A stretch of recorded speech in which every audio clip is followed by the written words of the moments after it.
പല കുട്ടികളുടെ അമ്മമാരും വന്നിരുന്ന് പറഞ്ഞ് ഷിഹാബ് അടക്കം പറയുന്നത് ക്യാമറയുടെ മുന്നിൽ ഒരു മുഖം, പുറത്ത് വേറെ മുഖം. ഈ ക്യാമറയുടെ മുന്നിലുള്ള മുഖം ചിലപ്പോ അഭിനയം പഠിച്ച് മുന്നിലൊന്ന് അഭിനയിക്കാൻ പറ്റും.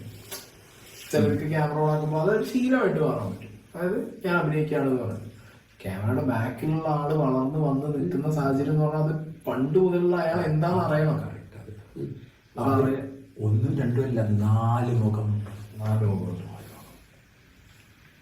അതായത് ആദ്യം അത് മോട്ടിവേഷൻ, അതെ, രണ്ടാമത് അറഗന്റ് ആയിട്ട് ഉള്ള ബിഹേവിയർ, മൂന്നാമത് പിന്നെ കരച്ചിൽ, പിന്നെ വീട്ടിൽ വേറൊരു മുഖം. ഞാൻ അവനെ ശരിക്കും മനസ്സിലാക്കിയിട്ടുള്ള 2 വ്യക്തികളേ ഉള്ളൂ. അതായത് അവന്റെ അമ്മയ്ക്കോ സഹോദരങ്ങൾക്കോ ഭാര്യയ്ക്കോ പോലും അവനെ ശരിക്കും മനസ്സിലാക്കാൻ പറ്റിയില്ല. 2 പേര്, ഒന്ന് ഞാനാണ്, ഒന്ന് ജെസ്സിയാണ്. ഞങ്ങളാണ് അടുത്തിടപെടിയിട്ടുള്ളത്. ആ കുട്ടിയൊക്കെ ഇറങ്ങിയപ്പോൾ എന്താ അറിയും, 16 കൊല്ലം അവിടെ നിന്ന് എല്ലാമായി അവന്റെ ഗോസ്റ്റ് റൈറ്ററാണ് ഇവിടെ. ഈ ഇറങ്ങിപ്പോരുന്നത് ആ ഉടുത്തിട്ടുള്ള ഒരു വസ്ത്രം കൊണ്ട് മാത്രമാണ്. എല്ലാവർക്കും പേടിയാണ്, പറയില്ല.